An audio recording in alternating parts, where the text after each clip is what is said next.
if you're having trouble connecting to Minecraft multiplayer, follow these steps to troubleshoot and resolve the issue. This guide will help you get back to playing with friends in no time. Step 1. Check your internet connection. Ensure that your internet connection is stable and working.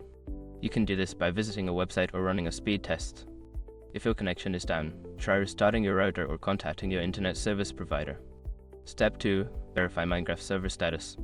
Before troubleshooting further, check if the server you are trying to connect to is online. You can do this by visiting the server's website or checking community forums for any announcements regarding downtime or maintenance. Step 3. Update Minecraft. Make sure you are using the latest version of Minecraft. Open the launcher and check for any available updates.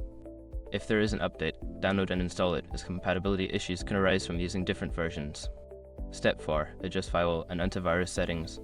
Sometimes your firewall or antivirus software may block Minecraft from connecting to the internet. Go to your firewall settings and add Minecraft as an exception, or temporarily disable your antivirus to see if that resolves the issue. Step 5. Reconfigure network settings. If the problem persists, try resetting your network settings. On Windows, you can do this by going to Settings, Network and Internet Status Network Reset. After resetting, restart your computer and try connecting to the server again.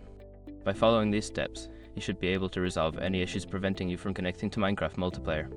If problems continue, consider reaching out to the service support team or checking online forums for additional help. Happy gaming!